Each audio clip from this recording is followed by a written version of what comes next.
13 de junho, versículo do dia.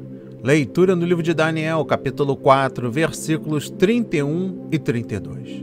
E a palavra diz: falava ainda o rei quando desceu uma voz do céu.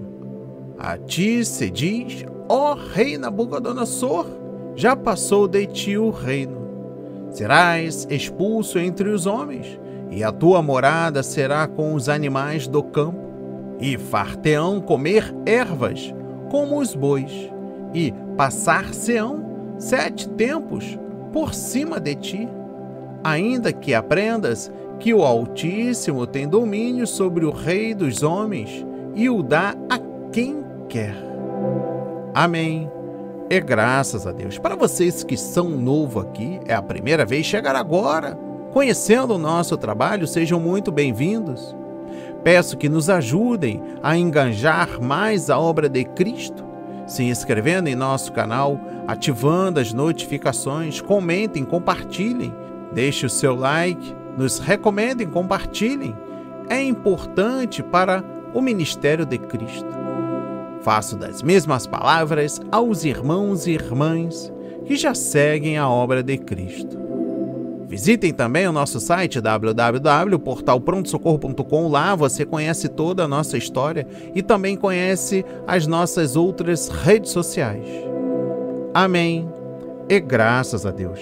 Meditando e aprendendo com o versículo do dia, a interpretação de Daniel enfatiza que Deus estava se revelando ao rei com o intuito de levá-lo a reconhecer sua soberania absoluta, a necessidade de arrependimento de sua injustiça e da opressão dos pobres, e a inevitabilidade do juízo divino, visto que todos são responsáveis por suas reações à luz recebida. Fica claro que Deus governa a história secular. Preste atenção, vamos entrar dentro do detalhe da mensagem de hoje. Uma voz do céu. A última experiência consciente e lúcida do rei voltou sua atenção para o Deus no céu.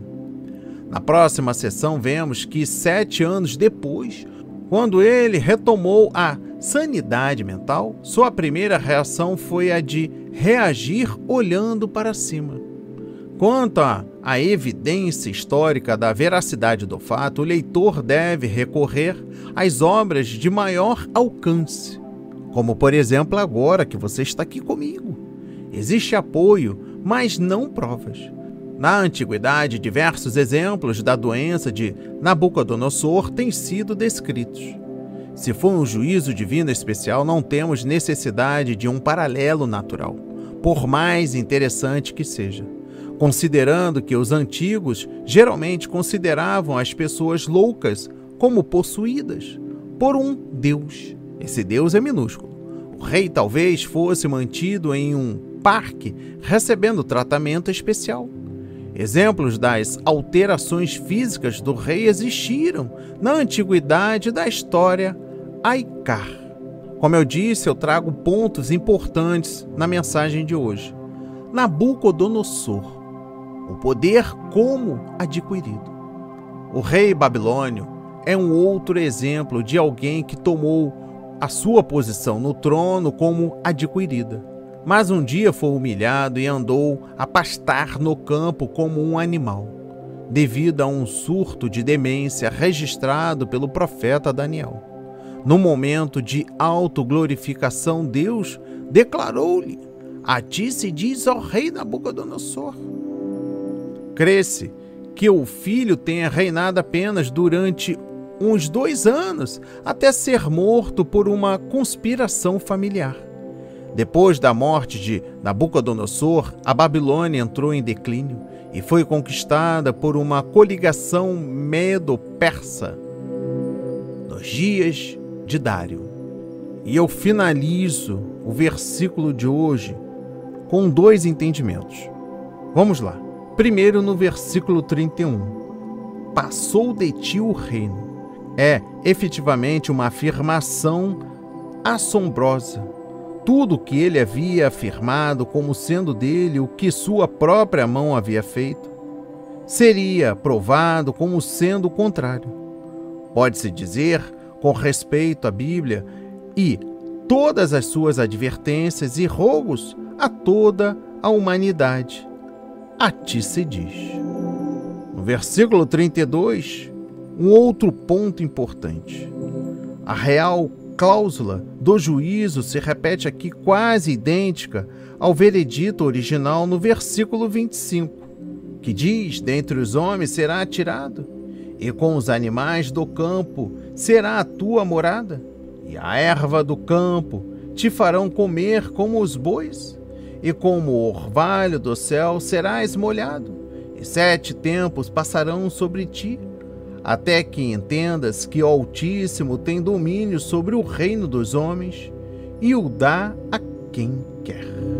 Aqui, apesar de tudo que Nabucodonosor havia visto, ainda assim o orgulho e o ego eram os culpados da sua rebelião contra Deus. Ele se considerava o mestre do seu destino e o governador do seu próprio reino. Não reconheceria que havia sido posto nessa posição pelo Altíssimo, mas dava o crédito a si mesmo, fazendo-se um Deus. No entanto, o Senhor o amava, tanto que recorreu às medidas drásticas para trazê-lo de volta à razão. Por fim, sem dúvida, porque o rei, durante o período de 12 meses de prorrogação, havia menosprezado a terrível predição, acreditando que tal coisa estranha nunca poderia acontecer. Receba esta palavra em nome de Jesus. Lhe convido a orar junto comigo. Pai amado, bendito Senhor, meu Deus e meu Pai. Neste momento pedimos desculpas, Pai, pela nossa arrogância, pela nossa soberba, pela nossa autoconfiança, por nós acharmos que somos o rei da cocada preta, que tudo que fizemos e tudo que viemos a fazer é para a nossa glória, porque nós somos bons. Nada disso, Pai. Isso não compete a nós, nós somos humildes, somos servos, somos obedientes, estamos aqui para seguir aquilo que o Senhor quer para nós e sabemos que tudo que o Senhor faz é perfeito. Tire de nós todo esse espírito de arrogância, de egoísmo, de domínio, e que sejamos humildes, como o Senhor Jesus é em nossas vidas. Mais uma vez, destruímos tudo que é contrário à sua vontade de nossas vidas, e assim pedimos ao Espírito Santo que nos auxilie e nos ajude. Em nome de Jesus, oramos e enaltecemos para todos sempre. Amém. E graças a Deus, graças a Deus. Não hesite, compartilhe o nosso trabalho, comentem, deixe o seu like, nos recomendem. Que Deus nos abençoe.